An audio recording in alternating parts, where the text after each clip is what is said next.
বন্ধুরা, বলা হয় সময়ের থেকে আগে এবং সময়ের থেকে বেশি পরিমাণে শক্তিশালী আর কেউ হতে পারে না, কারণ সময়ের কাঁটা কখনোই থেমে থাকে না। একে কখনো থামানো যাবে না, এমনকি একে কখনো ধীর গতি সম্পন্ন করা যাবে না, এমনকি এটিকে পিছিয়েও ফেলা যাবে না। এমন পরিস্থিতিতে যদি এমন একটি টাইটান উৎপন্ন হয়ে যায় যার কাছে সময় ছোটবেলা থেকে একটি খেলনা মাত্র ছিল। এখানে বন্ধুরা আমরা কথা বলছি টাইটান ক্লকম্যানের সম্বন্ধে, যার পাওয়ার এবং এবিলিটিকে দেখে আপনি অনেকটাই বেশি পরিমাণে অবাক হয়ে যাবেন। কিন্তু টাইটান ক্লকম্যানের পাওয়ার এবং এবিলিটি কি অবাক করে দিতে পারবে টেলিপোর্টেশন কিং টাইটান টিভি ম্যানকে? টাইটান ক্লকম্যানের আগে কি টাইটান টিভি ম্যান ঝুঁকে যাবে, নাকি টাইটান টিভি ম্যান অতি সহজেই টাইটান ক্লকম্যানকে হারিয়ে দিতে পারবে? বন্ধুরা, এটিরই উত্তরকে জানার চেষ্টা করব আজকের এই ভিডিওর মাধ্যমে। বন্ধুরা, আজকের এই ভিডিওটা অনেকটাই বেশি পরিমাণে ইন্টারেস্টিং হতে চলেছে, তাই বন্ধুরা ভিডিওটাকে শেষ পর্যন্ত দেখতে ভুলবেন না। বন্ধুরা, ভিডিওটাকে শুরু করার আগে আমি আপনাদেরকে বলে দিই যে আপনারা যদি এই চ্যানেলে নতুন এসে থাকেন তাহলে চ্যানেলটাকে সাবস্ক্রাইব করবেন এবং ভিডিওটা ভালো লাগলে লাইক করতেও ভুলবেন না। বন্ধুরা, সবথেকে প্রথমে টাইটান ক্লকম্যানের অরিজিন সম্বন্ধে জেনে নেওয়া যাক। বন্ধুরা, স্কিবিডি টয়লেটের আতঙ্ক ডমস ইউনিভার্সের মধ্যেও এমন ভাবে ছড়িয়ে পড়েছিল যার ফলে সমস্ত মানুষেরা টয়লেট আর্মির হাত থেকে বাঁচার জন্য এক জায়গা থেকে আরেক জায়গায় পালানোর চেষ্টা করতে থাকে, এবং তাদের মধ্যে একটি পরিবার ছিল টাইটান ক্লকম্যানের পরিবার, এবং তাদের পেছনেও একেবারে স্কিবিডি টয়লেট পড়ে গিয়েছিল। কিন্তু ক্লকম্যানের মাতা পিতা নিজের বাচ্চাকে বাঁচানোর জন্য তার হাতের মধ্যে একটি জাদুর ঘড়ি দিয়ে দেয়, এবং তার মাতা পিতা তাকে বলে দেয় যে সময় এখন তাদেরকে একেবারে বেছে নিয়েছে, এই জন্যই তাদেরকে এখান থেকে একেবারে যেতে হবে। এই জন্য তুমি নিজের ভালোভাবে খেয়াল রাখবে। এটিকে বলেই টাইটান ক্লকম্যানের মাতা পিতা স্কিবিডি টয়লেট আর্মির সাথে একেবারে লড়াই করতে শুরু করে দেয়। কিন্তু স্কিবিডি টয়লেটের আর্মি অনেকটাই বড় ছিল, এই জন্য ওই লড়াইয়ের মধ্যে টাইটান ক্লকম্যানের মাতা পিতা একেবারে হেরে যায়। এবং যখন ক্লকম্যানের সামনে একটি স্কিবিডি টয়লেট একেবারে এসে যায়, তখন ওই স্কিবিডি টয়লেটটি অ্যাটাক করার আগেই ক্লকম্যানের হাতে থাকা ঘড়ি থেকে একটি হলুদ রঙের আলো বেরোতে থাকে, এবং ওই ক্লকটি স্কিবিডি টয়লেটের মাথাকে একেবারে ছিদ্র করে দেয়। এরপরে ছোট ক্লকম্যান নিজের মাতা পিতাকে একেবারে খোঁজার জন্য সে একটি জায়গা থেকে আরেকটি জায়গায় যাতায়াত করতে থাকে। তখনই হঠাৎ করে তার সামনে আরেকটি নতুন স্কিবিডি টয়লেট এসে যায়, যে ক্লকম্যানকে একেবারে মেরে দিতে চেয়েছিল। কিন্তু হঠাৎ করে এই ঘড়িটি আর কোন রকম কাজ করে না। কিন্তু সৌভাগ্যের ব্যাপার হলো এই যে এই অ্যাটাককে টাইটান ক্যামেরাম্যান একেবারে আটকে নেয়। তখনই ছোট ক্লকম্যান টাইটান ক্যামেরাম্যানের দিকে নিজের পেরেন্টসের ছবিকে দেখিয়ে বলে, আপনি কি আমার পেরেন্টসকে দেখেছেন? কিন্তু ক্যামেরাম্যান কিছু বলার আগে তার পেছন দিক থেকে একটি শক্তিশালী স্কিবিডি টয়লেট একেবারে এসে যায়। তখনই ওই ক্লকম্যানের ঘড়িটি ওই স্কিবিডি টয়লেট একেবারে রিভার্স করে তার আগের জায়গায় আবার তাকে পাঠিয়ে দেয়। এই দৃশ্যকে দেখে ক্যামেরাম্যান বুঝতে পেরে যায় যে এই বাচ্চাটি কোনো সাধারণ বাচ্চা নয়। এই জন্যই এই বাচ্চাটিকে ক্যামেরাম্যান একেবারে মিস্টার ক্লকের কাছে নিয়ে চলে যায়, এবং এই ঘড়ি এবং ওই বাচ্চাটির ফিউশনের জন্য আরেকটি নতুন টাইটানের উৎপত্তি হয়, যেই টাইটানকে আমরা টাইটান ক্লকম্যান নামেও জানি। টাইটান ক্লকম্যান যখন নিজের শক্তিকে একবার ব্যবহার করে নেয়, তখন তার অ্যাটাক গুলো স্কিবিডি টয়লেটকে একেবারে মেরে দেওয়ার সাথে সাথে বাকি সমস্ত টাইটান এর পাওয়ার এবং এবিলিটিকে দেখে অনেকটাই বেশি পরিমাণে অবাক হয়ে যায়, এবং এটি একমাত্র টাইটান যে শেষের দিকে নিজেদের পেরেন্টসকেও একেবারে খুঁজে পেয়ে গিয়েছিল।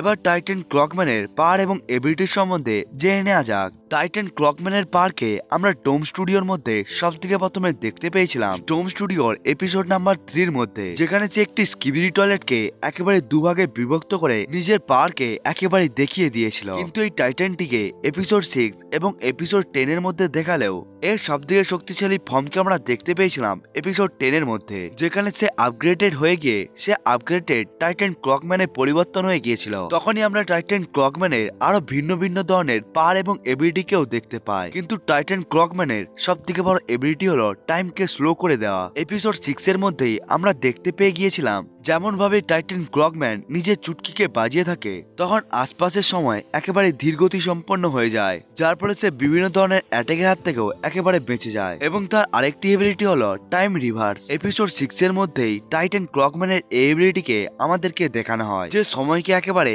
আগে এবং পিছেও করতে পারে। এবং এপিসোড 4 এর মধ্যে টাইটান ক্লকম্যান সময়কে একেবারে থামিয়ে দিয়েছিল। কিন্তু এপিসোড 30 এর মধ্যে আমাদেরকে দেখানো হয় যে টাইটান ক্লকম্যান একেবারে টাইম ইলিউশনকেও বানিয়ে নিতে থাকতে পারে। অর্থাৎ টাইটান ক্লকম্যানের শত্রু অনেকটাই বেশি পরিমাণে শক্তিশালী হওয়ার পরেও তারা নিজেদেরকে অনেকটাই বেশি পরিমাণে দুর্বল ভাববে। এর কাছে ক্লক ব্লেড স্ল্যাশার রয়েছে, যার সাহায্যে সে যে কোনো ক্যারেক্টারের শরীরকেই একেবারে দুটুকরোতে বিভক্ত করে দিতে পারে, সেটি টাইটান টি-ম্যানই হোক না কেন। টাইটান ক্লকম্যান জেটপ্যাকের সাহায্যে একেবারে উঠতেও পারে এবং সে নিজের ক্যানন ক্লক গানের সাহায্যে সে ভয়ঙ্কর হামলাকেও একেবারে ছাড়তে পারে। এমনকি এর ইয়েলো এনার্জি যে কোনো শত্রুদেরকে একেবারে জ্বালিয়ে রেখে দিতে পারে। এমনকি সে নিজের লাল রশ্মিকে ব্যবহার করে সে যে কোনো ক্যারেক্টারকেই একেবারে অজ্ঞান করে দিতে পারে। কিন্তু এর একটি মাত্রই বড় উইকনেস হলো সেই টাইম লুপকে কয়েক সেকেন্ডের জন্য ব্যবহার করতে পারে। কিন্তু এরপরেও সে এতটাই বেশি পরিমাণে সময়কে পেয়ে যায় যে সে সময়কে একেবারে থামিয়ে তার শত্রুদের দুটো টুকরো করে দিতে পারবে। এমনকি কারো উপর অ্যাটাক হয়ে গেলেও ক্লকম্যান টাইমকে একেবারে রিভার্স করে ওই অ্যাটাক থেকে সে যে কোনো প্রকারের ক্যারেক্টারকেও একেবারে বাঁচিয়ে নিতে পারবে, যেটি অন্যান্য টাইটানের পাওয়ার এবং এবিলিটির থেকে অনেকটাই বেশি পরিমাণে সুপার কুল। কিন্তু এই সমস্ত পাওয়ার এবং এবিলিটির কাছে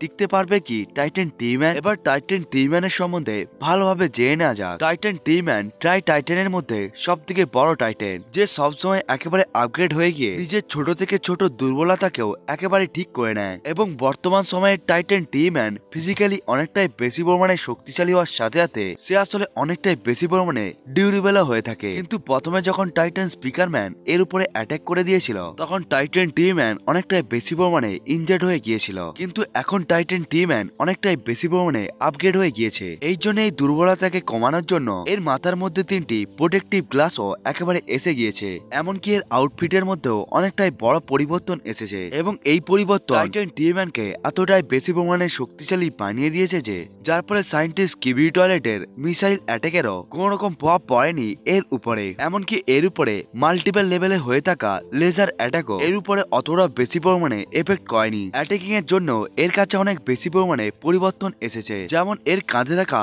দুটো বড় অ্যাটাকিং লিম্স, যার সাহায্যে সে তার শত্রুদেরকে একেবারে পাংচার করে দিতে পারে। এর শরীরের মধ্যে থাকা জেট প্যাক একে উড়ানোর সাথে সাথে সেই জেট প্যাকের প্রেসারকে ব্যবহার করে সে নিজের অ্যাটাককে আরো বেশি পরিমাণে ভয়ঙ্কর বানিয়ে নিতে পারে। আপগ্রেড হওয়ার পর টাইটান টি-ম্যানের শরীরের মধ্যে অনেকগুলো ডিসপ্লে লেগে গিয়েছে, যার মধ্যে সবকটি ডিসপ্লে একেবারে আলাদা হয়ে গিয়ে সে তার শত্রুদেরকে একেবারে হিপনোসিস করে সে তার শত্রুদেরকেও একেবারে মেরে দিতে পারবে। এমনকি মাথার মধ্যে থাকা ডিসপ্লের মধ্যে দুটো বড় লেজারও রয়েছে, যেটি শত্রুদেরকে অতটা বেশি পরিমাণে হিপনোটাইজ না করেও একেবারে মেরে দিতেও পারে। টাইটান টি-ম্যান ফায়ার ক্যাননকেও ব্যবহার করে সে তার শত্রুদের উপর একেবারে অ্যাটাক করতেও পারে। কিন্তু টাইটান টি-ম্যানের বুকের মধ্যে থাকা কোর এনার্জি এতটাই বেশি পরিমাণে শক্তিশালী হয়ে থাকে যে যার হামলার জন্য সায়েন্টিস্ট কিবি টয়লেটও একেবারে বেঁচে থাকতে পারেনি। টাইটান টি-ম্যান আপগ্রেড হয়ে যাওয়ার পর সে অন্য কোনো টাইটানের পাওয়ারকেও একেবারে অ্যাবজর্ব করতে পারে। এসব ছাড়াও সে ওই এনার্জিকে ব্যবহার করার সাথে সাথে সে ওই এনার্জিকে একেবারে শেয়ার করে দিতেও পারে। এমনকি অ্যাটাকের জন্য টাইটান টি-ম্যানের কাছে খুবই শক্তিশালী একটি নিয়ন অস্ত্রও রয়েছে, যার সাহায্যে সে সায়েন্টিস্ট কিবি টয়লেটের মাথাকেও একেবারে ছিদ্র করে দিয়েছিল। এসব ছাড়াও টাইটান টি-ম্যান টেলিপোর্ট হয়ে গিয়ে যে কোনো জায়গার মধ্যেও একেবারে পৌঁছে যেতে পারে, যেখানে টাইটান টি-ম্যান টেলিপোর্ট হয়ে যাওয়ার সাথে সাথে সে যে কোনো ক্যারেক্টারকে একেবারে হিপনোসিসও করে নিতে পারে। অন্যদিকে টাইটান ক্লকম্যান পুরোভাবে সময়কেই একেবারে কন্ট্রোল করতে পারে। হ্যাঁ, টাইটান ক্লকম্যানের এই পাওয়ার শুধুমাত্র লিমিটেড সময়ের জন্যই থাকে, কিন্তু টাইটান ক্লকম্যান যদি সময়কে একেবারে থামিয়ে দিয়ে সে টাইটান টি-ম্যানের বুকের মধ্যে যদি একেবারে অ্যাটাক করে দেয় তখন টাইটান টি-ম্যান ওই ব্যাটেলকে একেবারে হেরে যাবে। কিন্তু একটি নির্দিষ্ট সময়ের মধ্যে যদি টাইটান ক্লকম্যান টাইটান টি-ম্যানকে না হারাতে পারে তখন টাইটান টি-ম্যান টাইটান ক্লকম্যানের ঘড়িকেই একেবারে ভেঙে দিবে। এমনকি টাইটান ক্লকম্যানের সময়কেই সে একেবারে থামিয়ে দিতে পারবে। কিন্তু টাইটান ক্লকম্যানের ইউনিক পাওয়ারের জন্য সে এখন টাইটান টি-ম্যানের মতোই শক্তিশালী। বন্ধুরা, এটা তো ছিল আমার ওপিনিয়ন। বন্ধুরা, আপনাদের কি মনে হয় এই দুটো টাইটান লড়াইয়ে কে জিতবে? সেটিকে বন্ধুরা আপনারা কমেন্ট করে বলতে ভুলবেন না। বন্ধুরা, আজকের এই ভিডিওটা এতটা পর্যন্তই। দেখা হচ্ছে অন্য একটি ভিডিওতে, ততক্ষণের জন্য বাই বাই।